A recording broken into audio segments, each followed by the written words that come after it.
नमस्कार, जय हिंद। YouTube पर इतिहास विमर्श में आप सभी का स्वागत है। युवा साथियों, आज इस एपिसोड में जो हम विमर्श करने वाले हैं उसका विषय है भारत की जीवंत परंपराएं। और ये जो भारत की जीवंत परंपराएं हैं, ये टॉपिक है हिस्ट्री में, जो इतिहास में बीए फाइनल में ग्रुप ए का पेपर है, फर्स्ट पेपर मेजर हिस्ट्री इतिहास बीए फाइनल के ग्रुप ए का जो मेजर पेपर है भारत की जीवंत परंपराएं, उसके जो मुख्य परीक्षा की दृष्टि से उपयोगी प्रश्न हैं, इंपॉर्टेंट क्वेश्चंस हैं, आज उन पर हम चर्चा करेंगे।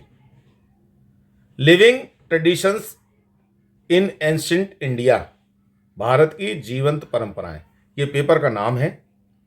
और इसका मैंने पहले सिलेबस भी दिया हुआ है। आप चाहें तो इतिहास विमर्श में आप जाएं यूट्यूब पर और उसमें शैक्षिक चर्चा में इसको सर्च कर सकते हैं, उसमें देख लें, ये इसका सिलेबस भी है। और आज मैं इसमें इंपॉर्टेंट क्वेश्चंस के बारे में चर्चा कर रहा हूँ। बहुत से विद्यार्थियों का कहना है कि आप ग्रुप ए के भी इंपॉर्टेंट क्वेश्चंस दें। मेरे कॉलेज में ग्रुप बी चलाया जा रहा है, लेकिन फिर भी चूंकि ज़्यादातर विद्यार्थियों का जो इतिहास विमर्श से जुड़े हुए हैं, इतिहास विमर्श को देखते रहते हैं, पूरे मध्य प्रदेश में देख रहे हैं, तो उनकी ऐसी इच्छा थी, मेरे पास लगातार उनके संपर्क आ रहे हैं कमेंट्स के माध्यम से भी और अन्य माध्यमों से भी, कि मैं इस पर भी अपने कुछ विचार रखूं कि कौन से पेपर परीक्षा की दृष्टि से, कौन से प्रश्न जो हैं परीक्षा की दृष्टि से महत्वपूर्ण हो सकते हैं। तो आज इस वीडियो में मैं इस फर्स्ट पेपर के बारे में, भारत की जीवंत परंपराओं के बारे में इंपॉर्टेंट क्वेश्चन के संदर्भ में चर्चा करूंगा। जीवाजी विश्वविद्यालय के अंतर्गत या परंपरागत सभी विश्वविद्यालय जो मध्य प्रदेश में 7 विश्वविद्यालय, वे या प्राइवेट यूनिवर्सिटीज या ऑटोनॉमस कॉलेजेस या डीम्ड यूनिवर्सिटीज जितनी भी एमपी में चल रही हैं, मध्य प्रदेश में चल रही, सभी में ये पेपर इसी प्रकार इसी सिलेबस से पढ़ाया जा रहा है। एमपी हायर एजुकेशन की बॉल पर जाकर भी इस सिलेबस को आप देख सकते हैं।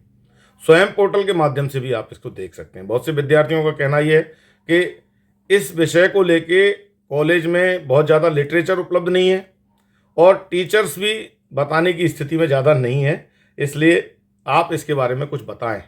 और ग्रामीण क्षेत्रों में, विशेष रूप से ग्रामीण क्षेत्र के बच्चे ज़्यादा परेशान हैं, तो उस दृष्टि से मैं कुछ इंपॉर्टेंट क्वेश्चंस इसके बारे में मैं आपसे चर्चा करूंगा। अगर यदि मौका लगेगा तो आगे मैं कुछ विषयों को लेके वैसे भी चर्चा करूंगा। चलिए तो देखते हैं। इसमें पेपर का जो पैटर्न है वो वही है जैसे हम और पिछले वीडियोस में देखते आए हैं। Very short answer type question, short answer type question और लॉन्ग आंसर टाइप क्वेश्चन, ये 3 कैटेगरी हैं, सेक्शन ए, बी और सी, वही इसमें है। उसी तरह से 50 शब्दों में वेरी शॉर्ट, 200 शब्दों में शॉर्ट और 500 शब्दों में लॉन्ग आंसर को लिखना है। पहले जो खंड अ है, ए सेक्शन है, उसमें 3 क्वेश्चन करना है। बी सेक्शन में आपको 4 क्वेश्चन करना है और सी सेक्शन में आपको 2 क्वेश्चन करना है और नंबर भी उसी तरीके से हैं। वो सारे पैटर्न वही है, तो उस तरह से हम इसमें चर्चा करेंगे। मैंने इसमें आपको कुछ एडिशनल क्वेश्चंस भी दिए हैं, क्योंकि पेपर सेटर की मानसिकता क्या है ये हम जानते नहीं हैं, तो हम अपनी तरफ से तैयारी इतनी करें कि जिससे पेपर में कुछ भी शेष रह नहीं जाए सिलेबस का। और कोई पेपर सेटर कहीं से भी पूछ लें तो हम इतना ज़रूर लिख सकें कि हमारे कम से कम ग्रेड ए के नंबर ज़रूर आ जाएं, तो जिससे हम क्या है आगे जो पोस्ट ग्रेजुएट करने वाले हैं या ऑनर्स विथ रिसर्च करने वाले हैं, तो उसमें हमें किसी प्रकार की कठिनाई नहीं हो। तो जिन बच्चों ने हिस्ट्री मेजर लिया है और मेजर हिस्ट्री में भी ग्रुप ए लिया है, उस ग्रुप ए के फर्स्ट पेपर के बारे में आज हम चर्चा करेंगे। तो आप इसको देखें, वीडियो पूरा देखें। नहीं समझ में आए तो आप कमेंट्स बॉक्स में जाकर चर्चा करें। पूरे सिलेबस को पढ़ना बहुत ज़रूरी है और पूरे सिलेबस से मैंने इसमें जैसे 6 क्वेश्चन पूछे जाएंगे, जिसमें से 3 आपको वेरी शॉर्ट आंसर लिखने हैं, लेकिन मैंने वहाँ आपको 8 क्वेश्चन बताए 6 के स्थान पे, यानी 8 में से कोई 3। ऐसे जो शॉर्ट आंसर हैं वो 8 में से 4 करने हैं, मैंने यहाँ 10 शॉर्ट आंसर दिए हैं। जो लॉन्ग आंसर हैं उसमें आपको 4 में से 2 करने, मैंने यहाँ 5 दिए। ऐसे टोटल आपके पेपर में 18 क्वेश्चन आने वाले हैं, जिसमें से 9 आपको करने हैं, और मैंने यहाँ टोटल 23 क्वेश्चंस आपको दिए हैं। एक चीज़ और मैं ये कहना चाहूँगा, भले ही मैंने ये पेपर के सेटअप के हिसाब से सेक्शन ए, बी और सी में इनको बांट के वेरी शॉर्ट, शॉर्ट और लॉन्ग आंसर दिया है, लेकिन आप इन सारे क्वेश्चंस को, जो 23 क्वेश्चंस हैं, इनको दीर्घ उत्तर के रूप में ही पढ़ें, लॉन्ग आंसर टाइप में ही पढ़ें। उसका कारण ये है कि पेपर सेटर कौन सा क्वेश्चन ऊपर नीचे पूछेगा ये तय नहीं है। तो इसलिए कोई भी आंसर आपको अगर वेरी शॉर्ट पूछ लिया जाए या वेरी शॉर्ट वाला लॉन्ग पूछ लिया जाए तो आपको किसी प्रकार की कठिनाई नहीं हो, क्योंकि बड़े को छोटा किया जा सकता है लेकिन छोटे को बड़ा करने में थोड़ी सी कठिनाई तो होगी। तो हम पूरी स्टडी करें, पूरा सिलेबस पढ़ के जाएं, पूरा जो क्वेश्चन है उसे 500 शब्दों में ही, बल्कि 600 शब्दों में ही उसको पढ़ने की कोशिश करें। तो आप प्लेट्स देखते जाइए इसी पर। ये पहला हम पार्ट प्रारंभ कर रहे हैं, खंड अ, सेक्शन ए, और इसमें very short answer type question हैं, अति लघु उत्तरी प्रश्न। इसमें आपको 50 शब्दों में इसका आंसर देना है। एक क्वेश्चन के 2 नंबर निर्धारित हैं। ऐसे टोटल ये 6 नंबर का सेक्शन है। तो इसमें क्वेश्चन कौन से हैं आइए देखते हैं एक नज़र। अति लघु उत्तरी में पहला क्वेश्चन है भारतीय मंदिर और मठ, इंडियन टेम्पल्स एंड मठ। दूसरा इसमें क्वेश्चन है गुरु शिष्य परंपरा, गुरु शिष्य ट्रेडिशन। ये भारत के संदर्भ में है, क्योंकि भारतीय जीवंत परंपराओं के संदर्भ में हम चर्चा कर रहे हैं। तीसरा क्वेश्चन इसमें है टेराकोटा, जो टेराकोटा की जो मूर्तियां हैं, जो हमें सिंधु घाटी सभ्यता में विशेष रूप से मिलती हैं, बाद के काल में भी मिलती हैं, तो किस प्रकार से वो टेराकोटा भारत की एक ज्ञान परंपरा का पार्ट है, उसके बारे में इसमें लिखना है। चौथा इसमें क्वेश्चन है भारतीय नाट्य परंपराएं, Indian drama traditions, Bharatiya Natya परंपराएं। पांचवा इसमें क्वेश्चन है प्राचीन भारतीय विज्ञान प्रौद्योगिकी, ancient Indian science and technology. छठवां क्वेश्चन है इंदिरा गांधी राष्ट्रीय कला केंद्र, Indira Gandhi national centre for arts. इसमें सातवां क्वेश्चन है भारतीय लोक नृत्य, इंडियन फोक डांस और भारत का संविधान। आठवां क्वेश्चन है भारत का संविधान, कॉन्स्टिट्यूशन ऑफ इंडिया। तो इस प्रकार से ये मैंने 8 क्वेश्चन इसमें आपको दिए हैं। आप इन 8 क्वेश्चन को तैयार करके जाएं, और इनमें आपको, ये मैं यहाँ बहुत वेरी शॉर्ट आंसर के रूप में इनको दे रहा हूँ, हो सकता है लॉन्ग या शॉर्ट आंसर के रूप में भी ये पूछे जाएं। तो टोटल क्वेश्चन जो भी मैं तीनों सेक्शन में दे रहा हूँ उनको आप लॉन्ग आंसर के रूप में ही पढ़ें। तो चलिए अब देखते हैं शॉर्ट आंसर टाइप क्वेश्चन क्या होंगे। तो in short answer type question में आपको कोई 4 क्वेश्चन करने हैं। एक क्वेश्चन की शब्द सीमा जो है वो 200 शब्दों की है। एक क्वेश्चन के लिए आपको 9 अंक निर्धारित हैं। टोटल 4 क्वेश्चन जब हम करेंगे तो 36 नंबर का ये सेक्शन है, खंड ब सेक्शन बी, और ये 36 नंबर का सेक्शन है। और इसमें कौन कौन से क्वेश्चन हो सकते हैं, चलिए एक नज़र इस पर डालते हैं। इसमें पहला क्वेश्चन है भगवत गीता। जो भगवत गीता है उसके बारे में आपको 200 शब्दों में लिखना है। इसमें सेकंड क्वेश्चन जो मेरी दृष्टि में महत्वपूर्ण हो सकता है वो है भारत में पर्यावरण जागरूकता एवं जल संरक्षण, environmental awareness and water conservation in India. तीसरा क्वेश्चन इसमें भारतीय वस्त्र उद्योग, इंडियन टेक्सटाइल इंडस्ट्री। चौथा क्वेश्चन है भारत में महिला सशक्तिकरण की अवधारणा, concept of women empowerment in India. पांचवा क्वेश्चन इसमें है कठपुतली और मुखौटा प्रदर्शन परंपराएं, तो इस पे भी आप लिखेंगे। छठवां क्वेश्चन इसमें है भारत की लोक संगीत परंपरा, इंडियाज फोक म्यूजिक ट्रेडिशन। सातवां क्वेश्चन है नालंदा एवं तक्षशिला विश्वविद्यालय, जो पुराने विश्वविद्यालय हैं नालंदा और तक्षशिला, वो किस प्रकार से ज्ञान परंपरा को आगे बढ़ाने में कामयाब हुए, उनके बारे में लिखना है। इसके बाद 8वां क्वेश्चन है, भारतीय महाकाव्यों का वैश्विक प्रभाव, जो ग्लोबल इन पे प्रभाव पड़ा, उसके बारे में लिखना है। जो भारतीय महाकाव्य हैं, रामायण और महाभारत, उनका ग्लोबल लेवल पर क्या प्रभाव पड़ा एपिक्स का, उनके बारे में लिखें। इंडियन एपिक्स जो है उनके बारे में। और इसमें 9वां क्वेश्चन है, भारतीय पुरातत्व सर्वेक्षण, आर्कियोलॉजिकल सर्वे ऑफ इंडिया, यानी सर्वे ऑफ इंडिया किस प्रकार से भारतीय ज्ञान परंपरा को आगे बढ़ा रहा है, उस पर लिखना है। और इसमें 10वां क्वेश्चन है, भारत की मानवीय परंपराओं की अमूर्त सांस्कृतिक विरासत, जो भारत की मानवीय परंपराएं हैं उनकी अमूर्त जो सांस्कृतिक विरासत है वो क्या है, उसके बारे में इस क्वेश्चन में हमें आंसर लिखना है। तो इस प्रकार से हमने ये शॉर्ट आंसर इसमें निकाले हैं। अब हम देखते हैं लॉन्ग आंसर टाइप क्वेश्चन कौन कौन से हो सकते हैं। जो लॉन्ग आंसर टाइप क्वेश्चन है, ये पेपर का खंड स है, सेक्शन सी, और इस सेक्शन में 4 क्वेश्चन आपसे पूछे जाएंगे। एक क्वेश्चन के लिए 500 शब्दों की शब्द सीमा निर्धारित की गई है और एक क्वेश्चन के लिए आपको 14 अंक मिलेंगे, यानी टोटल 2 क्वेश्चन के 28 नंबर होते हैं, 28 नंबर। इनको आपको लिखना है और इसको थोड़ा व्याख्या करके लिखना है इन क्वेश्चंस को। तो आइए देखते हैं इनमें कौन कौन से क्वेश्चन जो हैं वो महत्वपूर्ण है। सेक्शन सी में पहला क्वेश्चन है, जीवंत परंपरा किसे कहते हैं? भारत में जीवंत परंपराओं के प्रकार बतलाइए, जो ट्रेडिशंस हैं। अब दूसरा क्वेश्चन इसमें है, भारत में चित्रकला व शिल्पकला की ऐतिहासिक परंपरा पर प्रकाश डालिए। जो हिस्टोरिकल पेंटिंग है और क्राफ्ट्स की जो व्यवस्था है भारत में, जो ट्रेडिशन है वो क्या है, उसके बारे में उसको हाईलाइट करना है। तीसरा क्वेश्चन इसमें है, भारत के मेले और त्योहारों की ऐतिहासिकता पर एक निबंध लिखिए। ये कैसे लिखना है?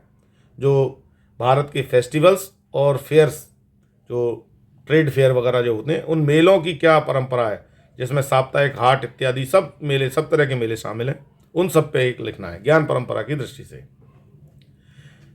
चौथा क्वेश्चन इसमें, विदेशों में भारतीय संस्कृति और परंपरा के प्रसार पर एक निबंध लिखिए। जो भारत की संस्कृति का प्रचार प्रसार विदेशों में हुआ, वो किस प्रकार हुआ, उसके बारे में लिखना है। कैसे बुद्ध के माध्यम से भी ये आगे बढ़ी चीज़ें, बुद्ध धर्म के माध्यम से, और भी अन्य व्यापार व्यवसाय के माध्यम से भी, वो सारी चीज़ें इसमें इसके माध्यम से हमें लिखना है। और इसमें 5वां क्वेश्चन है, अपनी धरोहर अपनी पहचान विषय की व्याख्या कीजिए। अपनी धरोहर, जो हमारी ऐतिहासिक धरोहर हैं, और अपनी पहचान, ये हमारी पहचान कैसे है, कैसे हमारी आइडेंटिटी को ये तैयार करती हैं, इसके बारे में एक निबंध आपको लिखना है। और ये भारतीय ज्ञान परंपरा के संदर्भ में हमें सब लिखना है, चाहे वो एपिक्स के बारे में बात कर रहे हैं, रामायण महाभारत के बारे में, या गीता के बारे में बात कर रहे हैं, गीता का उपदेश, कर्मशीलता का ज्ञान, वो सारी चीज़ें इसमें लिख रहे हैं, या वसुदेव कुटुंबकम की बात है, या सर्वे भवन्तु सुखिनः सर्वे सन्तु निरामया की बात है। ये भारतीय ज्ञान परंपरा के पार्ट्स हैं। और ये सब संदर्भ में जो हम बुद्ध धर्म के प्रचार प्रसार के माध्यम से भारत की संस्कृति का दूसरे अन्य देशों तक इसको विस्तार करते हैं, उसको देखते हैं। या जो भारत का व्यापार व्यवसाय हुआ, चाहे वो सिंधु घाटी सभ्यता है या उसके बाद के काल में लगातार कैसे बढ़ा, उसको हम देखते हैं। या जो हमारे यहाँ के जो राजा या जो राजवंश हुए, तो उन्होंने इन परंपराओं को कैसे आगे बढ़ाया, जैसे हम गुप्त काल को देखते हैं, तो उसमें किस प्रकार से उन परंपराओं को, जो भारतीय ट्रेडिशंस हैं, उनको आगे लेके गए। चाहे वो माता पिता के प्रति समर्पण की भाव हो, चाहे वो किसी देवता के प्रति आस्था की बात हो, या सामाजिक व्यवस्था की बात हो, या साहित्य को प्रमोशन देने की बात हो, सभी तरह से। तो उन सारी चीज़ों पे हमें प्रकाश डालना है। अलग अलग उसमें ये सारे जितने भी टॉपिक्स आपने देखे, चाहे टेराकोटा के माध्यम से हो, गुरु शिष्य परंपरा के माध्यम से हो, भारतीय मठ मंदिर जो हैं वो किस प्रकार से भारतीय ज्ञान को आगे बढ़ाते हैं। हम मंदिरों में ही सुनते हैं आरती के बाद कि धर्म की जय हो, अधर्म का नाश हो, प्राणियों में सद्भावना हो, विश्व का कल्याण हो। ये है भारतीय ट्रेडिशन, ये है भारतीय ज्ञान परंपरा, कि हम विश्व के कल्याण की परिकल्पना करते हैं, अपने कल्याण की नहीं करते, या अपने जिस धर्म मत को हम मान रहे हैं उसके ही उद्धार की या उत्थान की बात नहीं करते। या व्यक्तिगत बात नहीं करते, हम सबको लेके चलते हैं, जो वसुधैव कुटुंबकम के भाव को भी प्रदर्शित करता है।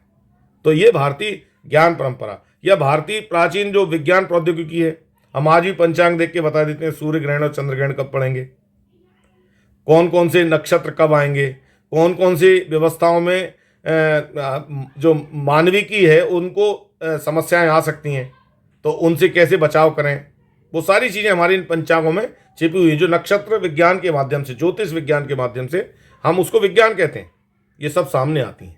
तो वो क्या है, प्रौद्योगिकी क्या है, विज्ञान क्या है। हमारे यहाँ प्राचीन काल में भी विमान बनते थे, चलत विमान कोलाहल होई, जय रघुवीर कहे सब कोई, रामायण में लिखा हुआ है। पुष्पक विमान के उड़ान के, तो विमान उसके लिए शब्द आया है, यानी विमान का निर्माण रामायण काल में हो चुका था।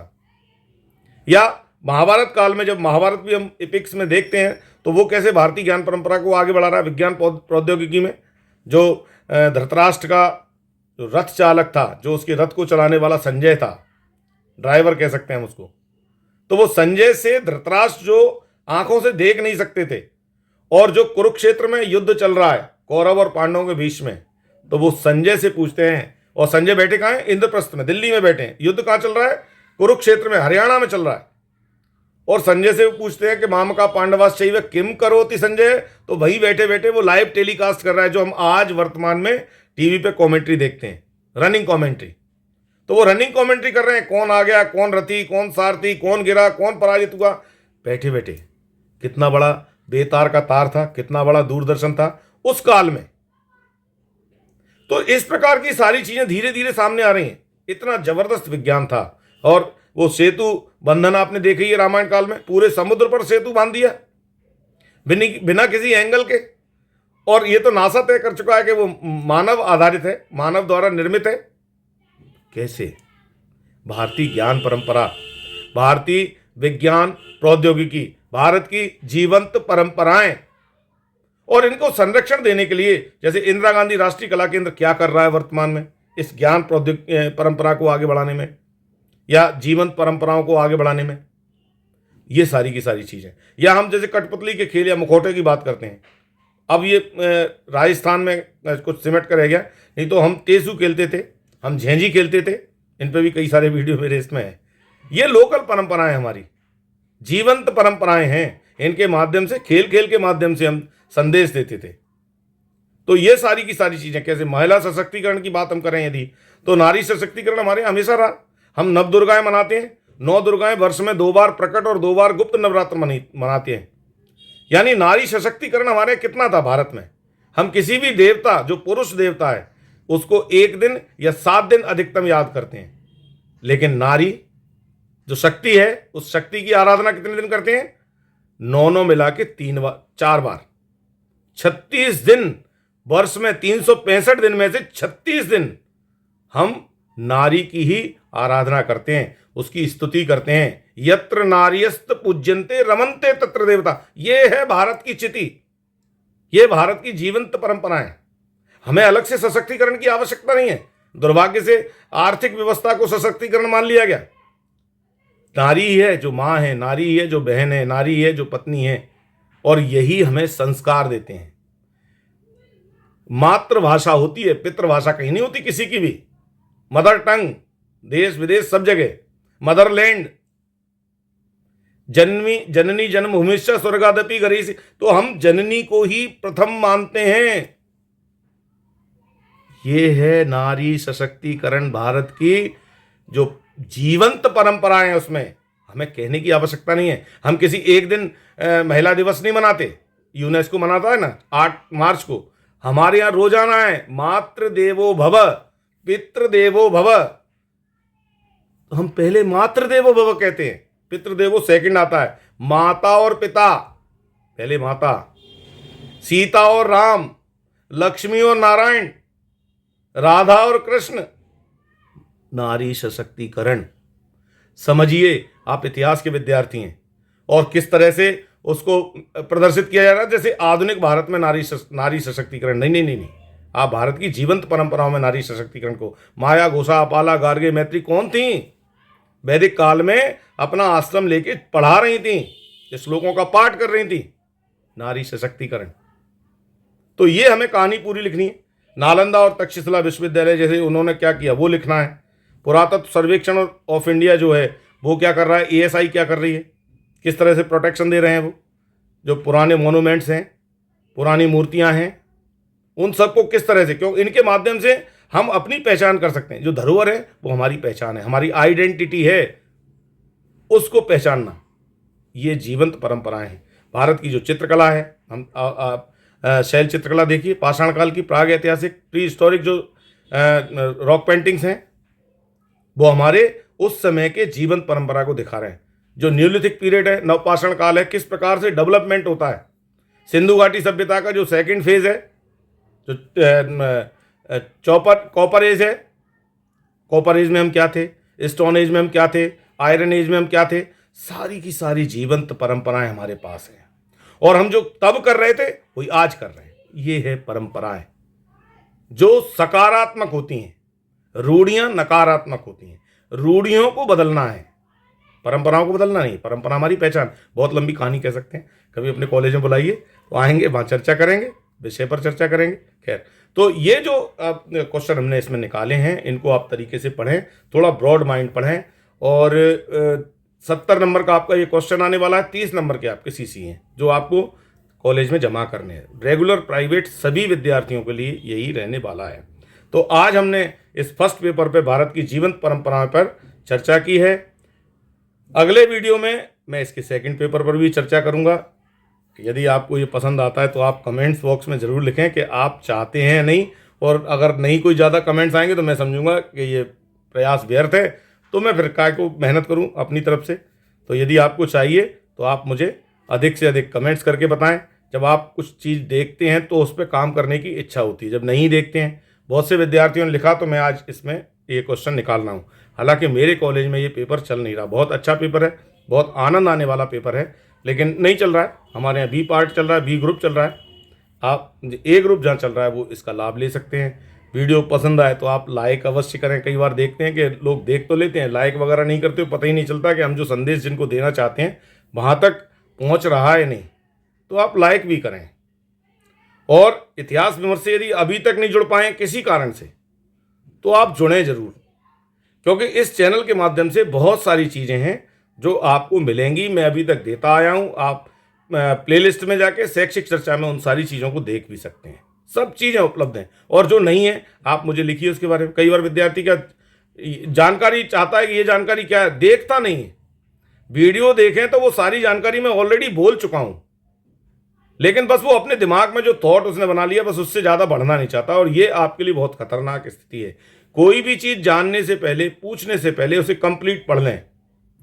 उस पूरे मैनुअल को पढ़ के चलें, किताब को पढ़ के चलें, वीडियो देख के चलें कि इसमें क्या चीज़ आपके समझ में नहीं आई और क्यों समझ में नहीं आई। तब उस पर चर्चा करेंगे तो आपको हमेशा के लिए याद हो जाएगी।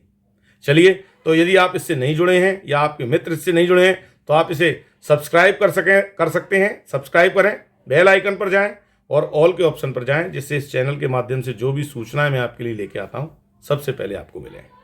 आज के लिए इस वीडियो में इतना ही। अगले वीडियो में एक नए विषय के साथ फिर आपसे विमर्श करेंगे। तब तक के लिए नमस्कार, जय हिंद।